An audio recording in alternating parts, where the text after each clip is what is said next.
Welcome to Ek study zone. I hope you will be fit and fine. आशा है कि आप लोग स्वस्थ होंगे। इससे पहले हम लोग ज्ञान धारा का सेट 5 तक कर चुके हैं। उस वीडियो में आप लोगों के द्वारा काफ़ी प्यार मिला। आज हम लोग ज्ञान धारा का सेट 6 करेंगे और यह बेस्ट कंटेंट के साथ है। सभी क्वेश्चन का फुल एनालिसिस किया गया है। ठीक है, तो क्वेश्चन को आप लोग अंत तक देखिएगा। ठीक है, क्योंकि सभी क्वेश्चन के बारे में विशेष तथ्य है जो है वो सभी को बताया गया है। तो वीडियो को आप लोग लाइक कर दीजिएगा और अपने दोस्तों के पास में शेयर कर दीजिएगा। आप लोग नए हैं तो चैनल को सब्सक्राइब कर लीजिएगा। तो नंबर 1 है, निम्नलिखित में से किस प्रकार के बाजार में एक व्यवसाय संघ कीमतों को नियंत्रित करने में असमर्थ रहता है। तो इसका राइट आंसर हो जाएगा पूर्ण स्पर्धा। पूर्ण स्पर्धा के बाजार में एक व्यवसाय संघ कीमतों को नियंत्रित करने में असमर्थ होता है, क्योंकि उसमें एक विक्रेता के हिसाब से किसी भी उत्पाद का बिक्री नहीं होता है, उसमें अन्य विक्रेता के समर्थन चाहिए। इसीलिए कोई एक विक्रेता नियंत्रित नहीं कर सकता है। एक अधिकार का मतलब क्या होता है कि केवल एक विक्रेता केवल एक उत्पादन बेच रहा हो, कोई उसका प्रतियोगी ना हो, तो वह कहलाता है एक अधिकार। आगे हम लोग चलते हैं क्वेश्चन नंबर 2 की ओर। क्वेश्चन नंबर 2 है, निम्नलिखित में से लॉरेंज वक्र क्या दर्शाता है। तो लॉरेंज वक्र जो दर्शाता है वह दर्शाता है आय वितरण को। राइट आंसर क्या हो जाएगा डी, आय वितरण को लॉरेंज वक्र दर्शाता है। मुद्रास्फीति क्या होता है, तो किसी अर्थव्यवस्था में समय के साथ वस्तुओं के मूल्य में बढ़ोतरी को हम लोग मुद्रास्फीति कह सकते हैं। तो हम कह सकते हैं कि मुद्रास्फीति एक महंगाई का रूप है। ठीक है, कि किसी खास समय में या समय के साथ साथ वस्तुओं के मूल्यों में क्या होता है, बढ़ोतरी होता है। ठीक है, अपस्फीति का मतलब क्या होता है, तो अपस्फीति का मतलब होता है कि समय के साथ वस्तुओं के मूल्य में कमी आए तो अपस्फीति कहलाता है। इसलिए मुद्रास्फीति के उल्टा कौन होता है, अपस्फीति होता है। आगे हम लोग चलते हैं क्वेश्चन नंबर 3 की ओर। क्वेश्चन नंबर 3 है, निम्नलिखित में से कौन सा एक मौलिक कर्तव्य नहीं है। तो चलिए हम देखते हैं इसका ऑप्शन। संविधान का पालन और राष्ट्रीय ध्वज का सम्मान, यह मौलिक कर्तव्य होता है। ठीक है, एकता और भाईचारे को बढ़ावा देना, यह भी होता है। प्रभुत्व की रक्षा और उसे बनाए रखना, यह भी होता है। और ऑप्शन डी है, सैन्य और शिक्षा के अतिरिक्त सभी उपाधियों का उन्मूलन, ये गलत है। तो इसका राइट आंसर क्या हो जाएगा डी, सैन्य और शिक्षा के अतिरिक्त सभी उपाधियों का उन्मूलन। आगे हम लोग चलते हैं क्वेश्चन नंबर 4 की ओर। क्वेश्चन नंबर 4 है, किस अनुच्छेद का उपयोग करके भारत के राष्ट्रपति वित्तीय आपातकाल को घोषित कर सकते हैं। इसका राइट आंसर क्या हो जाएगा, अनुच्छेद 360। अनुच्छेद 360 का प्रयोग करके राष्ट्रपति वित्तीय आपातकाल को घोषित किया जा सकता है।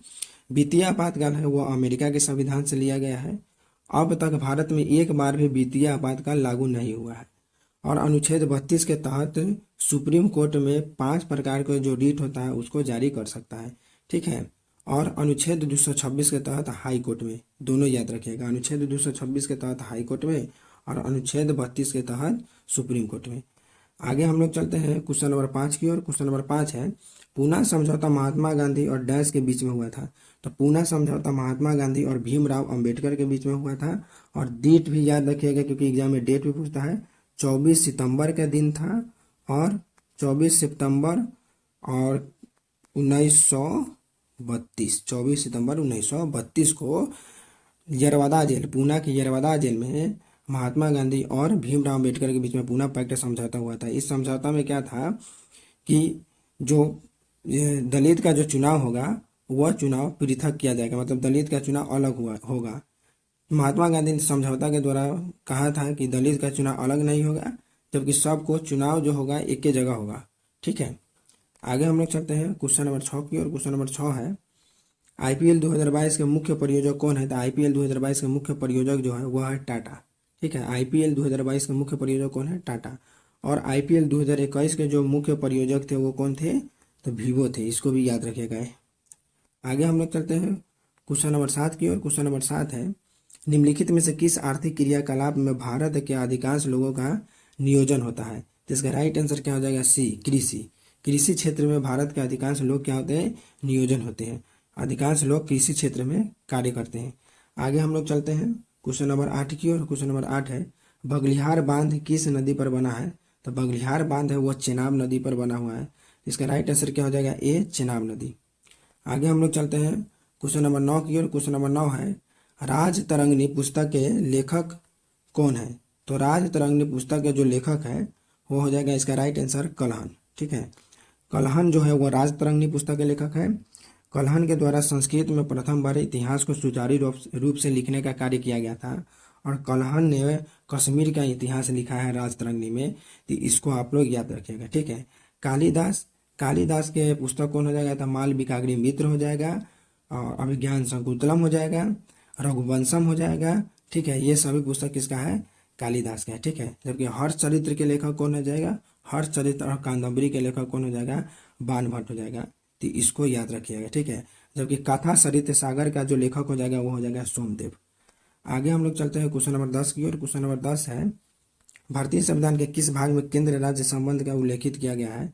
इसका राइट आंसर क्या हो जाएगा, इसका राइट आंसर हो जाएगा भाग 11, अनुच्छेद 245 से लेकर 55। अनुच्छेद 245 से लेकर 55 में केंद्र राज्य संबंध के बारे में उल्लेख किया गया है। इसका राइट आंसर क्या हो जाएगा, बी। क्वेश्चन नंबर 11 है, भारत में लाख का सबसे अधिक उत्पादन कहाँ होता है। तो भारत में लाख का सबसे अधिक उत्पादन जो होता है वो होता है झारखंड में। इसका राइट आंसर हो जाएगा बी, झारखंड। लाख के द्वारा कॉस्मेटिक चीज जो श्रृंगार के चीज होता है वो बनता है। लाख का चूड़ी भी बनाया जाता है, और लाख के प्रयोग इंसुलेटर बनाने में, विद्युत रोधी उपकरण बनाने में भी लाख का प्रयोग किया जाता है। तो ये तीनों चीज आप याद रखिएगा, एग्जाम के दृष्टिकोण से बहुत ही महत्वपूर्ण है। आगे हम लोग चलते हैं क्वेश्चन नंबर 12 की ओर। क्वेश्चन नंबर 12 है, बचपन बचाओ आंदोलन के संस्थापक कौन है।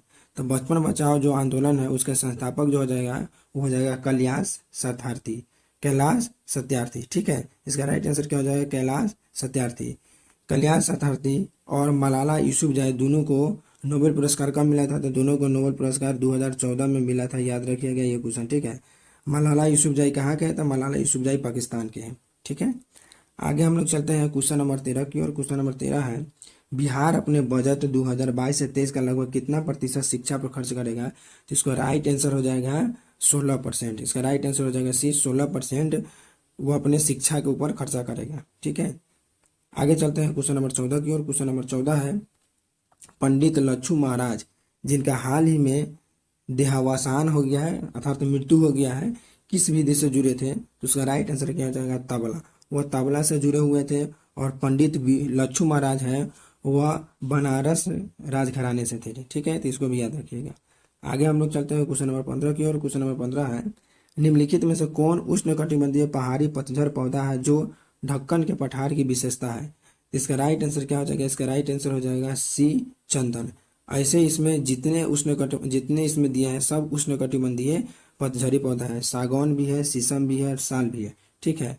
लेकिन पतझड़ी पौधा के बारे में बोला है तो क्या हो जाएगा, चंदन, याद रखिएगा, ठीक है। आगे हम लोग चलते हैं क्वेश्चन नंबर 16 की ओर। क्वेश्चन नंबर 16 है, निम्नलिखित का मिलान करना है। गणगौर, गणगौर जो हो जाएगा कहाँ पे हो जाएगा, तो गणगौर जो हो जाएगा वो हो जाएगा राजस्थान, बी। गणेश चतुर्थी हो जाएगा महाराष्ट्र, सी। और दुर्गा पूजा हो जाएगा वो हो जाएगा पश्चिम बंगाल। इसका राइट आंसर क्या हो जाएगा, ए, ठीक है। आगे हम लोग चलते हैं क्वेश्चन नंबर 17 की ओर। क्वेश्चन नंबर 17 है, मिस यूनिवर्स 2021 का किताब किसने जीता है। तो मिस यूनिवर्स 2021 का किताब जो जीता है वो हरनाज कौर सिंधु ने जीता है। यह कहाँ के हैं, तो यह हरियाणा के चंडीगढ़ के हैं, ठीक है। इसको याद रखिएगा। सर्वप्रथम जो मिस यूनिवर्स का किताब जीता था वो सुष्मिता सेन जीता था, और उसके बाद में जो दूसरा किताब जीता था लारा दत्त जीता था। आगे हम लोग चलते हैं क्वेश्चन नंबर 18 की ओर। क्वेश्चन नंबर 18 है, नंबर्स डू लाई नामक पुस्तक के लेखक कौन है।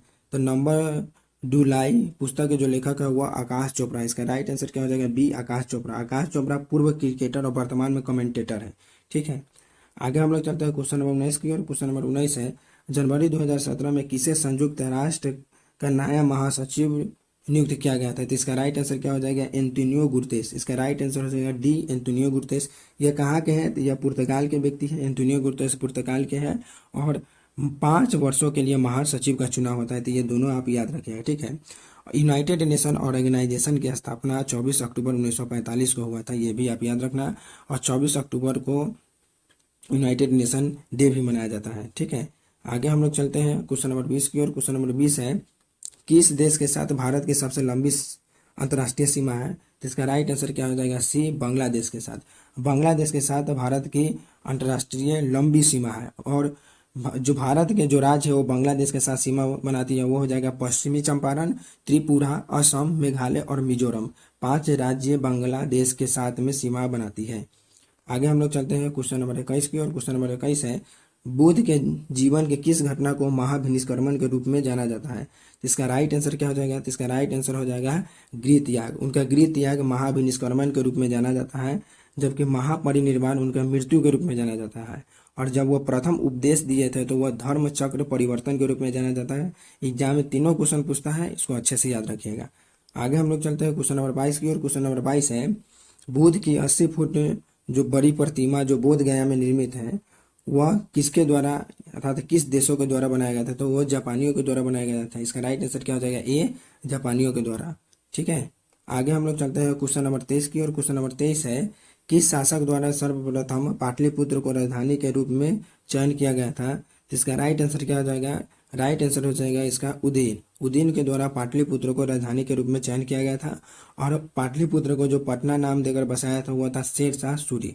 ठीक है, इसको याद रखिएगा आप लोग।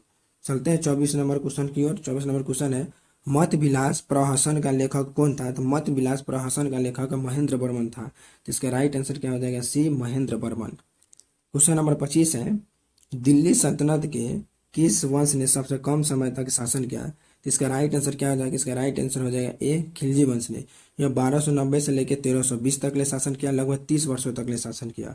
और दिल्ली सल्तनत में सबसे अधिक दिनों तक शासन किया तो वह किया तुगलक वंश ने। लगभग बोला जाए तो 94 वर्षों तक ले तुगलक वंश ने शासन किया। आगे हम लोग चलते हैं क्वेश्चन नंबर 26 की ओर। क्वेश्चन नंबर 26 है, क्रांतिकारियों के एक गुप्त समाज अभिनव भारत का गठन किसने किया था? तो इसका राइट आंसर हो जाएगा B D Savarkar. B D Savarkar के द्वारा अभिनव भारत की स्थापना 1904 में किया गया था। इसको आप लोग याद रखिएगा। और अभिनव भारत का जो पुराना नाम था उस पुराना नाम क्या था? मित्र मेला। अभिनव भारत का पुराना नाम था मित्र मेला। मित्र मेला, तो ये भी क्वेश्चन याद रखिएगा, एग्जाम में पूछा जाता है कि अभिनव भारत का जो पुराना नाम था क्या था? तो मित्र मेला था, मित्र मेला। आगे हम लोग चलते हैं क्वेश्चन नंबर 27 की ओर। क्वेश्चन नंबर 27 है, गांधी जी दक्षिण अफ्रीका में कितने वर्ष रहे थे? तो गांधी जी गए थे कब? 1893 में दक्षिण अफ्रीका में गए हुए थे।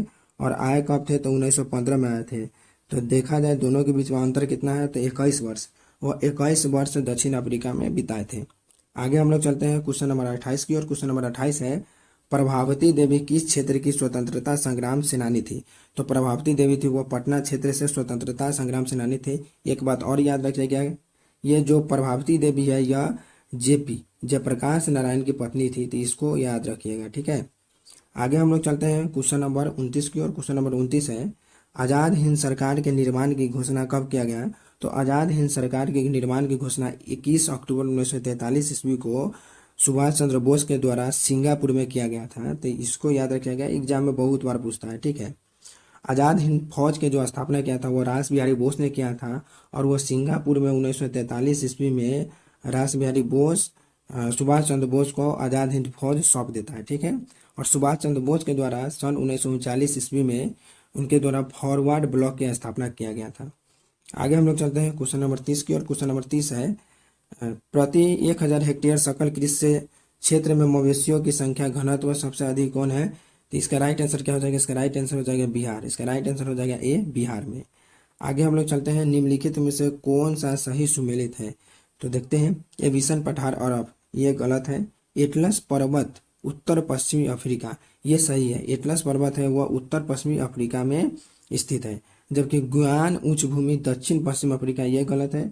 गुयान उच्च भूमि है वह उत्तरी दक्षिणी अमेरिका में स्थित है। ठीक है, तो इसको भी आप लोग याद रखिएगा। तो इसका राइट आंसर क्या हो जाएगा? बी, एटलस पर्वत जो उत्तर पश्चिमी अफ्रीका में स्थित है। आगे हम लोग चलते हैं क्वेश्चन नंबर 32 की ओर। क्वेश्चन नंबर 32 है, निम्नलिखित में से कौन से देश की समुद्र तट रेखा सर्वाधिक लंबी है? तो इसका राइट आंसर क्या हो जाएगा? B, Canada. कनाडा के जो है समुद्र तट रेखा लंबी है, सर्वाधिक लंबी है। और दूसरे स्थान पर कौन आता है? तो इंडोनेशिया आता है। आगे चलते हैं क्वेश्चन नंबर 33 की ओर। क्वेश्चन नंबर 33 है, बिहार विधानसभा के पहले दलित स्पीकर कौन थे? तो बिहार विधानसभा के पहले दलित स्पीकर जो थे उदय नारायण चौधरी थे। उदय नारायण चौधरी इसका राइट आंसर हो जाएगा। आगे हम लोग चलते हैं क्वेश्चन नंबर 34 की ओर। क्वेश्चन नंबर 34 है, बिहार आधिकारिक भाषा विभाग द्वारा दिए गए पुरस्कारों में से कौन सा पुरस्कार नहीं है? तो इसका राइट आंसर क्या हो जाएगा? ऑप्शन चलिए देखते हैं, काशी प्रसाद जायसवाल पुरस्कार यह मिलता है। राजा राधिकारमन प्रसाद सिंह पुरस्कार ये भी मिलता है। राम वृक्ष बेनी पुरस्कार ये भी मिलता है। कलम के जादूगर के नाम से कौन जाने जाते थे? तो राम वृक्ष बेनीपुरी जी। और कौन सा पुरस्कार नहीं मिलता है? तो यह महात्मा गांधी सम्मान, यह पुरस्कार नहीं मिलता है। अर्थात राइट इसका आंसर क्या हो जाएगा? डी, महात्मा गांधी। आगे हम लोग चलते हैं क्वेश्चन नंबर 35 की ओर। क्वेश्चन नंबर 35 है, डॉक्टर आर के हजारी समिति किससे संबंधित है? तो डॉक्टर आर के हजारी समिति है वह औद्योगिक लाइसेंसिंग से संबंधित है। तो इसका राइट आंसर क्या हो जाएगा? ए, औद्योगिक लाइसेंसिंग। ठीक है, औद्योगिक लाइसेंसिंग। आगे हम लोग चलते हैं क्वेश्चन नंबर 36 की ओर। क्वेश्चन नंबर 36 है, निम्नलिखित में से क्या भारत में वित्तीय क्षेत्र सुधार का एजेंडा कभी नहीं रहा? तो ऑप्शन चलिए पढ़ते हैं। सब्सिडी की गारंटी के साथ सभी नागरिकों को आसान क्रेडिट कार्ड प्रदान करना, यही भारत के वित्तीय क्षेत्र के सुधार का कभी एजेंडा नहीं रहा। इसका राइट आंसर क्या हो जाएगा? ए। आगे हम लोग चलते हैं क्वेश्चन नंबर 37 की ओर। क्वेश्चन नंबर 37 है, एमआरटीपी अधिनियम भारत में कब पारित हुआ था? तो यह सन 1969 ईस्वी को एमआरटीपी अधिनियम भारत में पारित हुआ था। आगे हम लोग चलते हैं क्वेश्चन नंबर 38 की ओर है, निम्नलिखित में से कौन भारतीय संविधान के अंतर्गत सही सुमेलित नहीं है? चलिए देखते हैं। पंचायत भाग 9 ये सही है, नगर पालिकाएं भाग 9 के क ये भी सही है, सहकारी समिति भाग 9 के ख ये भी सही है, अधिकरण भाग 10 ये गलत है। इसका राइट आंसर क्या हो जाएगा? डी। आगे हम लोग चलते हैं क्वेश्चन नंबर 39 की ओर। क्वेश्चन नंबर 39 है, निम्नलिखित में से सुमेलन नहीं है, अर्थात कौन सुमेलित नहीं है? जवाहरलाल नेहरू शांति वन ये सही है। उसके बाद में है लाल बहादुर शास्त्री विजय घाटी ये भी सही है, इंदिरा गांधी शक्ति स्थल ये भी सही है, राजीव गांधी कर्मभूमि ये गलत है। राजीव गांधी जो है वो वीर भूमि से संबंधित है। किससे संबंधित है? राजीव गांधी वीर भूमि से संबंधित है। तो इसको आप लोग याद रखिएगा। आगे हम लोग चलते हैं क्वेश्चन नंबर 40 की ओर। क्वेश्चन नंबर 40 है, सर्वोच्च न्यायालय के न्यायाधीश नियुक्त होने के लिए व्यक्ति को कम से कम कितने वर्ष उच्च न्यायालय का एडवोकेटेड होना चाहिए? तो इसका राइट आंसर क्या हो जाएगा? 10 वर्षों का एडवोकेटेड होना चाहिए, या हाई कोर्ट में 5 सालों का क्या होना चाहिए? तो जज होना चाहिए, तब वह व्यक्ति सुप्रीम कोर्ट के जज बन सकते हैं। आगे हम लोग चलते हैं क्वेश्चन नंबर 41 की ओर। क्वेश्चन नंबर 41 है, राष्ट्रीय आपात में लोकसभा की अवधि क्या होती है? तो राष्ट्रीय आपातकाल में आपातकाल की समाप्ति तक बढ़ाई जा सकती है, लेकिन एक समय में केवल 1 वर्ष के लिए ही बढ़ाई जाती है। तो इसका राइट आंसर क्या हो जाएगा? डी। राष्ट्रीय आपातकाल का जिक्र अनुच्छेद 352 में किया गया है, तो ये भी याद रखिएगा। ठीक है, इसको याद रखिएगा। राष्ट्रीय आपातकाल 1962 में लगा हुआ था, इसको भी याद रखिएगा कि सन 1962 में राष्ट्रीय आपातकाल लगा हुआ था, फिर 1971 में लगा था, फिर 1975 में लगा था। आगे हम लोग चलते हैं क्वेश्चन नंबर 42 की ओर। क्वेश्चन नंबर 42 है, विधानसभा में किसी दल के निर्वाचित सदस्यों को दल बदल पर निम्नलिखित में से किससे प्रतिबंधित लगाया है? ठीक है, तो यह संविधान का 52वां संविधान संशोधन जो 1985 में राजीव गांधी के समय हुआ था, इसी के द्वारा दल बदल के कानून पर प्रतिबंधित लगाया। इसका राइट आंसर क्या हो जाएगा? ए। नंबर 43 है, पंचायती राज से संबंधित निम्नलिखित कथनों में से कौन सा सही नहीं है? ऑप्शन देखते हैं। पंचायत व्यवस्था भारतीय ग्रामीण जीवन का युगों से एक अभिन्न अंग है, सही है। यह 73वें संविधान संशोधन 15 अगस्त 1993 को प्रभावित हुआ था, यह गलत है। यह 24 अप्रैल 1993 को प्रभावित हुआ था, तो इसको याद रखना है, 24 अप्रैल 1993 को। ठीक है, यह एक त्रिस्तरीय जैविक रूप से बना हुआ है। ठीक है, बलवंत राय मेहता के द्वारा त्रिस्तरीय पंचायती राज व्यवस्था दिया गया था। और ऑप्शन डी है, भारतीय संविधान का अनुच्छेद 243 का जी इसके महत्व को बढ़ाता है। तो इसका राइट आंसर क्या हो जाएगा? इसका राइट आंसर हो जाएगा बी। यह 73वें संविधान संशोधन 15 अगस्त 1993 को प्रभावित नहीं हुआ था, 24 अप्रैल 1993 को प्रभावित हुआ था। तो इसको याद रखिएगा। आगे हम लोग चलते हैं क्वेश्चन नंबर 44 की ओर। क्वेश्चन नंबर 44 है, किस अभिनेत्री ने 67वें राष्ट्रीय फिल्म पुरस्कार समारोह में राष्ट्रीय पुरस्कार प्रदान किया गया है? उन्होंने यह पुरस्कार 4थी बार अपने नाम किया था। इसका राइट आंसर हो जाएगा कंगना रनौत। कंगना रनौत को राष्ट्रीय पुरस्कार दिया गया है फिल्म मणिकर्णिका और पंगा फिल्म के लिए। आगे हम लोग चलते हैं क्वेश्चन नंबर 45 की ओर। क्वेश्चन नंबर 45 है, किस शहर में डिजिटल जनसंख्या घड़ी का उद्घाटन किया गया था? इसका राइट आंसर हो जाएगा दिल्ली। दिल्ली में डिजिटल जनसंख्या घड़ी का उद्घाटन किया गया है। आगे हम लोग चलते हैं क्वेश्चन नंबर 46 की ओर। क्वेश्चन नंबर 46 है, निम्नलिखित में से किस राज्य सरकार इलेक्ट्रिक कार को खरीदने के लिए 1.5 लाख रुपया प्रति किलोवाट का 10,000 तक की सब्सिडी देगी? तो इसका राइट आंसर हो जाएगा ए, गुजरात। आगे हम लोग चलते हैं क्वेश्चन नंबर 47 की ओर। क्वेश्चन नंबर 47 है, भारत ने हाल ही में किस देश के साथ में एक वर्चुअली समुद्र अभ्यास एक्सरसाइज शील्ड आयोजित किया है? तो इसका राइट आंसर हो जाएगा भारत, श्रीलंका और मालदीव के द्वारा एक्सरसाइज शील्ड आयोजित किया गया। तो इसका राइट आंसर क्या हो जाएगा? सी। आगे हम लोग चलते हैं क्वेश्चन नंबर 48 की ओर। क्वेश्चन नंबर 48 है, सरकार ने किस महाकवि की तपस्थली का मौजूदा नाम महमूदपुर को बदलकर पारासौली करने की मंजूरी दे दी है? इसका राइट आंसर हो जाएगा ए, सूरदास। क्योंकि आप जानते हैं कि उत्तर प्रदेश सरकार नाम को चेंज करने में सबसे आगे रहते हैं, तो उन्होंने महमूदपुर को नाम बदलकर पारासौली करने की मंजूरी दे दी है। वह संबंधित जगह है सूरदास से। तो इसका राइट आंसर क्या हो जाएगा? ए। आगे हम लोग चलते हैं क्वेश्चन नंबर 49 की ओर। क्वेश्चन नंबर 49 है, कौन सा देश हिमालयी गुलाबी नमक को भौगोलिक संकेत के रूप में पंजीकृत करेगा? तो इसका राइट आंसर क्या हो जाएगा? बी, पाकिस्तान। पाकिस्तान हिमालयी गुलाबी नमक को भौगोलिक संकेत के रूप में पंजीकृत करेगा। आगे हम लोग चलते हैं क्वेश्चन नंबर 50 की, और क्वेश्चन नंबर 50 है, सरकार में रहते हुए प्रादेशिक सेना में कैप्टन बनने वाले पहले सांसद कौन बन गए हैं? तो इसका राइट आंसर हो जाएगा ए, अनुराग ठाकुर। ठीक है, इसका राइट आंसर क्या हो जाएगा? ए, अनुराग ठाकुर। इसके बाद हम लोग 25 क्वेश्चन साइंस का जिक्र करेंगे। तो क्वेश्चन नंबर 51 है, जड़ आवरण किससे उत्पन्न होता है? तो जड़ का जो आवरण होता है अर्थात जड़ का जो कैपरूट होता है वह कैलिप्ट्रोजन से बना होता है। तो इसका राइट आंसर हो जाएगा बी, कैलिप्ट्रोजन। आगे हम लोग चलते हैं क्वेश्चन नंबर 52 की, और क्वेश्चन नंबर 52 है, विलगित प्रोटीन की पहचान हेतु शोषक तकनीकी क्या है? तो विलगित प्रोटीन की पहचान हेतु वेस्टर्न ब्लॉटिंग पेपर का यूज किया जाता है। तो इसका राइट आंसर क्या हो जाएगा? पश्चिमी शोषक। इसका राइट आंसर हो जाएगा बी। आगे हम लोग चलते हैं क्वेश्चन नंबर 53 की, और क्वेश्चन नंबर 53 है, गुण सूत्रों की आकृति विज्ञान का अच्छी तरह से अध्ययन किसमें किया जाता है? तो इसका राइट आंसर क्या हो जाएगा? मध्यावस्था। इसका राइट आंसर हो जाएगा सी, मध्यावस्था में किया जाता है। आगे हम लोग चलते हैं क्वेश्चन नंबर 54 की, और क्वेश्चन नंबर 54 है, ट्यूबलाइट के साथ प्रयुक्त चौक मूलतः क्या है? तो ट्यूबलाइट के साथ जो प्रयुक्त चौक है वह सीरीज में जुड़ा होता है, और वह प्रेरक वह इंडिकेटर प्रेरक को बढ़ाता है। ठीक है, तो इसका राइट आंसर क्या हो जाएगा? ए। आगे हम लोग चलते हैं क्वेश्चन नंबर 55 की, और क्वेश्चन नंबर 55 है, क्यूरी किसकी यूनिट है? तो क्यूरी जो हो जाएगा वह रेडियोधर्मिता की यूनिट हो जाएगा। क्या हो जाएगा? रेडियोधर्मिता। ठीक है, रेडियोधर्मिता तत्व का खोज किसने के द्वारा किया गया था? हेनरी बेक्यूरेल के द्वारा किया गया था। ठीक है, जबकि रेडियम का खोज मैडम क्यूरी के द्वारा किया गया था। आगे हम लोग चलते हैं क्वेश्चन नंबर 56 की, और क्वेश्चन नंबर 56 है, यदि किसी इलेक्ट्रॉन और प्रोटॉन का समान तरंग दैर्ध्य हो तो उनका निम्नलिखित में से क्या समान होगा? तो इसका राइट आंसर क्या हो जाएगा? बी, रेखीय संवेग समान होगा। आगे हम लोग चलते हैं क्वेश्चन नंबर 57 की, और क्वेश्चन नंबर 57 है, एक माइक्रोन लंबाई प्रदर्शित क्या करता है? तो एक माइक्रोन लंबाई प्रदर्शित करता है 10⁻⁻6 मीटर। और यहाँ सब आंसर दिया है 10⁻⁻6 सेंटीमीटर। तो ये तो होगा नहीं, तो क्या होगा? 10⁻⁻6 मीटर को यदि हम 100 से गुना करेंगे अर्थात 10⁻2 से गुना करेंगे तो इसका राइट आंसर निकल के क्या आएगा? 10⁻⁻4 सेंटीमीटर। इसका राइट आंसर क्या हो जाएगा? B, 10⁻⁻4 centimetre. आगे हम लोग चलते हैं क्वेश्चन नंबर 58 की ओर, बल का गुणनफल क्या होता है? अर्थात एफ बराबर ए में मास गुने एक्सिलरेशन। तो बल का जो गुणनफल होता है वह द्रव्यमान और त्वरण होता है। तो इसका राइट आंसर क्या हो जाएगा? बी। आगे हम लोग चलते हैं क्वेश्चन नंबर 59 की ओर। क्वेश्चन नंबर 59 है, एक भारहीन गुब्बारे में 200 ग्राम जल भरा जाता है, इसका जल में भार क्या होगा? तो इसका जल में जो भार होगा वह शून्य होगा, क्योंकि आर्किमिडीज के सिद्धांत कहा जाता है कि यदि किसी वस्तु को जल में डुबोया जाता है तो उसके भार में एक आभासी कमी होता है, वह आभासी कमी उसके द्वारा विस्थापित किया गया जल के भार के बराबर होता है। इसलिए क्या हो जाएगा? इसका राइट आंसर हो जाएगा शून्य। आगे हम लोग चलते हैं क्वेश्चन नंबर 60 की ओर। क्वेश्चन नंबर 60 है, खगोलीय दूरदर्शी से बना प्रतिबिंब कैसा होता है? तो खगोलीय दूरदर्शी से जो बना प्रतिबिंब होता है वह काल्पनिक और बड़ा होता है। तो इसका राइट आंसर क्या हो जाएगा? बी, काल्पनिक और बड़ा। आगे हम लोग चलते हैं क्वेश्चन नंबर 61 की ओर। क्वेश्चन नंबर 61 है, शीशे की छड़ जब भाप में रखी जाती है तो उसकी लंबाई बढ़ जाती है, परंतु उसकी चौड़ाई पर क्या प्रभाव पड़ता है? तो उसकी चौड़ाई भी क्या होती है? बढ़ जाती है। तो इसका राइट आंसर क्या हो जाएगा? सी। आगे हम लोग चलते हैं क्वेश्चन नंबर 62। क्वेश्चन नंबर 62 है, ध्वनि का वेग अधिकतम कहाँ होता है? तो ध्वनि का जो वेग होता है वह अधिकतम कहाँ होता है? तो धातु में होता है। ठीक है, इसका राइट आंसर क्या हो जाएगा? सी, धातु में ध्वनि का वेग अधिकतम होता है।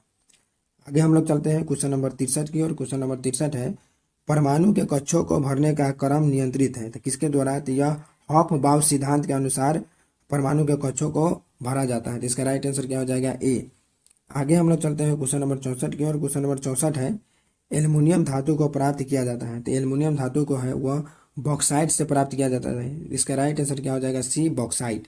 पीच ब्लेड है वह यूरेनियम का अयस्क है, और ग्रेफाइट किससे बनता है हम जानते हैं, यह कार्बन का अपरूप है, और अर्जेंटाइट जो है वह चांदी का अयस्क है। तो ये भी याद रखिएगा। आगे हम लोग चलते हैं क्वेश्चन नंबर 65 की ओर। क्वेश्चन नंबर 65 है, निम्नलिखित में से कौन सा तत्व जर्मन सिल्वर में उपस्थित नहीं होता है? तो इसका राइट आंसर क्या हो जाएगा? बी, एल्युमिनियम जो होता है वह जर्मन सिल्वर में उपस्थित नहीं होता है। कभी कभी सिल्वर भी देता है तो उसको भी याद रखिएगा, ना सिल्वर होता है ना एल्युमिनियम होता है। जर्मन सिल्वर में उपस्थित होता है तांबा, जस्ता और निकिल। आगे हम लोग चलते हैं क्वेश्चन नंबर 66 की ओर। क्वेश्चन नंबर 66 है, एक तत्व एक्स के बारहवें कक्षा में 4 इलेक्ट्रॉन है हाइड्रोजन के साथ, इसके यौगिक का कौन सा सूत्र बनेगा? तो इसके यौगिक का जो सूत्र बनेगा वह बनेगा XH4। आगे हम लोग चलते हैं क्वेश्चन नंबर 67 की ओर। क्वेश्चन नंबर 67 है, बेकिंग सोडा का रासायनिक सूत्र क्या होता है? तो बेकिंग सोडा का जो रासायनिक सूत्र होता है अर्थात खाने वाला सोडा का रासायनिक सूत्र होता है वो होता है सोडियम बाइकार्बोनेट। इसका राइट आंसर क्या हो जाएगा? CNaHCO3। आगे हम लोग चलते हैं क्वेश्चन नंबर 68 की और क्वेश्चन नंबर 68 है बहुलक जो विशेषता बर्तनों पर न चिपकने वाली सतह के रूप में प्रयुक्त होती है वो क्या होती है? तो वो होता है टेफ्लॉन। इसका राइट आंसर क्या हो जाएगा? B, Teflon. राइट आंसर क्या हो जाएगा इसका? B, Teflon. आगे हम लोग चलते हैं क्वेश्चन नंबर 69 की और क्वेश्चन नंबर 69 है लेक्सिकोग्राफी का संबंध किससे है? तो लेक्सिकोग्राफी का जो संबंध है वह शब्दकोश के संयोजन से है। तो इसका राइट आंसर क्या हो जाएगा? बी, शब्दकोश के संयोजन से। आगे हम लोग चलते हैं क्वेश्चन नंबर 70 की और क्वेश्चन नंबर 70 है टीक और माइट वास्तव में क्या है? तो टीक और माइट जो है वह वास्तव में मकड़ी वंशी है। तो इसका राइट आंसर क्या हो जाएगा? ए, मकड़ी वंशी। आगे हम लोग चलते हैं क्वेश्चन नंबर 71 की और क्वेश्चन नंबर 71 है जीनोम चित्रण का है इनसे संबंध है। तो जीनोम चित्रण का किससे संबंध है? तो जीन्स का चित्रण से संबंधित है जीनोम चित्रण। इसका राइट आंसर क्या हो जाएगा? बी। आगे हम लोग चलते हैं क्वेश्चन नंबर 72 की और क्वेश्चन नंबर 72 है शरीर का तापमान नियंत्रित कौन करता है? तो शरीर का जो तापमान है वो हाइपोथैलेमस ग्रंथि नियंत्रित करता है। तो इसका राइट आंसर क्या हो जाएगा? सी, हाइपोथैलेमस ग्रंथि। ठीक है। आगे हम लोग चलते हैं क्वेश्चन नंबर 73 की और क्वेश्चन नंबर 73 है जब ब्रेक कार्य करना बंद कर देते हैं तो निम्न में से कौन सा पदार्थ जमा हो जाता है? तो रक्त में नत्र जनित अपशिष्ट पदार्थ जो होता है वो क्या होता है? जमा हो जाता है। इसका राइट आंसर क्या हो जाएगा? डी। आगे हम लोग चलते हैं क्वेश्चन नंबर 74 की और क्वेश्चन नंबर 74 है मानव शरीर में विटामिन ए संचित रहता है। तो मानव शरीर में जो विटामिन ए है वह किस में संचित रहता है? तो वह यकृत में संचित रहता है। ठीक है। आगे क्वेश्चन है कि एल्फा क्रिएटिन एक प्रोटीन है जो किस में उपस्थित होता है? तो एल्फा क्रिएटिन एक प्रोटीन है जो त्वचा में उपस्थित होता है। तो आई होप आप लोग को वीडियो पसंद आया होगा। वीडियो पसंद आया होगा तो अपने दोस्तों के पास में शेयर कर दीजिएगा और लाइक का बटन दबा दीजिएगा। फिर मिलते हैं नेक्स्ट क्लास में एक नेक्स्ट सेट के साथ। जय हिंद।